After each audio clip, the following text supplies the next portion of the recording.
안녕하세요. 오늘은 톨스토이 단편선 중 제1편인 사람은 무엇으로 사는가를 소개합니다. 톨스토이는 부와 명예 등 세속적 성공을 거두며 인생의 정점에서 스스로 삶을 마감하려는 생각까지 하며 절망감에 빠져들던 시기에 인생의 허무함과 상류층 삶의 위선과 부조리의 염증을 느끼게 됩니다. 인간은 왜 사는가에 답을 찾기 시작하면서 사람은 무엇으로 사는가를 발표합니다. 어려운 주제지만 많은 사람이 공감할 수 있도록 동화 형식으로 집필하여 누구나 쉽게 읽고 이해할 수 있도록 하였습니다. 그런 고민에서 집필하게 된 사람은 무엇으로 사는가는 세계적으로 큰 공감대를 일으키고 여러 나라의 언어로 번역되어 지금까지도 명작으로 손꼽히고 있습니다. 우리나라에서는 MBC 느낌표 책을 읽읍시다에 선정되어 소개되기도 했습니다. 그럼 이야기를 정리해 보겠습니다. 구두 수성공인 세몬과 아내 마트료나는 집도 땅도 없이 가난하지만 부지런하고 성실하게 구두를 만들어주거나 수선을 하며 살아가고 있습니다. 겨울 외투는 한 벌밖에 없어서 번갈아 가면서 입어야 하고 가끔은 먹을 빵이 부족하여 이웃에게 빌려오기도 합니다. 그러던 어느 가을날 세모는 약간의 여윳돈이 생겨 외투를 만들 가죽을 사려고 시장에 나갈 계획을 세웁니다. 약간의 여윳돈과 그동안 구두를 만들어주고 받지 못했던 외상값과 어려운 이웃에게 빌려주었던 돈을 받아서 가죽을 사려고 생각하며 시장으로 출발합니다. 하지만 다들 돈이 없다며 나중에 다시 오라는 소리만 듣게 됩니다.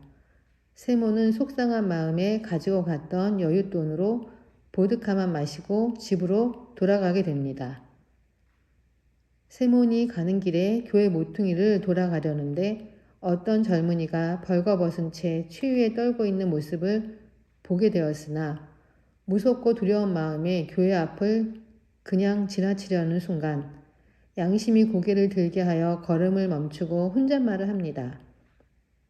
도대체 너는 뭘 하는 거야, 세몬? 사람이 봉변을 당해 죽어가고 있는데 겁을 집어먹고 슬쩍 도망치려고 하는 거야? 내가 뭐 큰 부자라도 된단 말이야? 가진 물건을 빼앗길까봐 겁이 나는 건가? 그건 잘하는 일이 아니야. 양심의 가책을 느껴 세모는 사나이에게 되돌아가 살펴보고는 미동도 없이 웅크리고 있던 젊은이에게 자신의 털신을 신기고 외투를 입혀서 집으로 데려갑니다.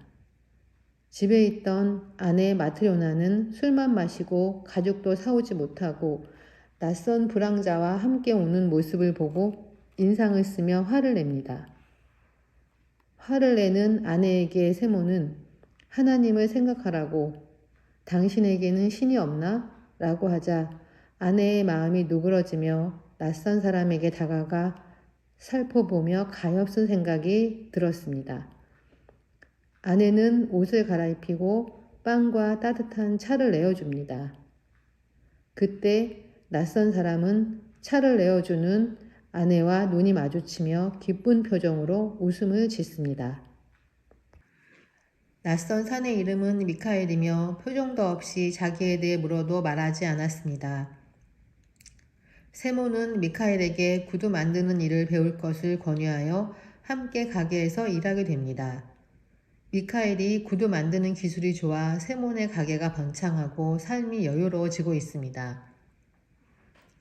1년쯤 지났을 때 엄청난 거구의 신사가 가게에 찾아와 비싼 가죽을 내놓으며 1년을 신어도 변하지 않고 찢어지지 않는 장화를 만들 수 있는지를 묻고 그렇지 못할 시 죽을 수도 있으니 잘 생각해서 결정하라고 합니다. 세모는 무서워 떨며 옆에 있는 미카엘을 쳐다보았을 때 미카엘은 신사의 뒤쪽을 보고 빙그레 웃음 지으며 만들 수 있다고 대답합니다. 미카엘은 고급 가죽으로 신사가 만들라고 했던 장화를 만드는 것이 아니라 슬리퍼를 만들기 시작합니다. 세모는 그 모습을 보고 깜짝 놀라고 있을 때 신사와 함께 다녀갔던 하인이 가게에 찾아와서 주인님이 장화를 주문하고 가는 길에 마차에서 돌아가셨다며 맡겨놓은 가죽으로 시신에게 신길 슬리퍼를 만들어 달라고 요청합니다. 미카엘이 세몬과 함께 구두수선을 한 지 벌써 6년이 지났습니다.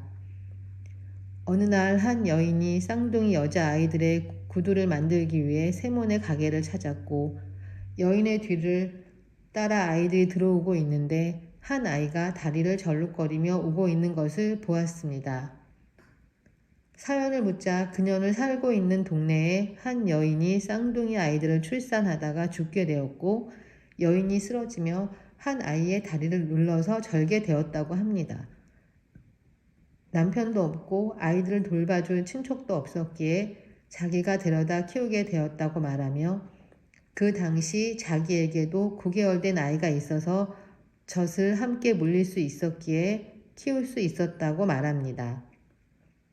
그런데 2년 후 자신의 친아이가 죽게 되고 쌍둥이 두 아이만 키우게 되었고 자식이 생기지 않아 두 아이를 친자식으로 생각하고 키우고 있으며 지금은 아이들이 인생의 기쁨이라고 말하며 눈물을 흘립니다. 그때 가게 안이 환하게 밝아졌고 미카엘은 위를 올려다보며 세 번째 환하게 웃습니다. 부인이 아이들을 데리고 집으로 돌아가자 미카엘이 일어서서 주인 아저씨 아주머니 저도 이제 떠납니다. 신께서 저를 용서해 주셨어요. 라고 말하며 본인의 얘기를 시작합니다. 시몬이 미카엘에게 왜 3번 미소를 지었는지 묻자 미카엘은 신께서 배우고 돌아오라고 하신 3가지 진리를 깨달았을 때마다 미소를 지었다고 말합니다. 저는 천사였으며 신에게 3번째 왔던 두 아이 엄마의 영혼을 거두어오라는 명령을 듣고 내려갔으나 아이들은 부모 없이는 살 수 없다며 눈물로 간곡하게 애원하는 엄마의 말을 듣고 차마 영혼을 거두지 못하고 신에게 돌아갔습니다. 그러나 신께서는 미카엘에게 다시 엄마의 영혼을 거두도록 명령하셨고 내려가서 3가지 진리를 깨닫게 될 때 돌아오라고 하셨습니다. 미카엘은 신께서 말씀하신 3가지 뜻을 알아냈기 때문에 떠난다고 말합니다.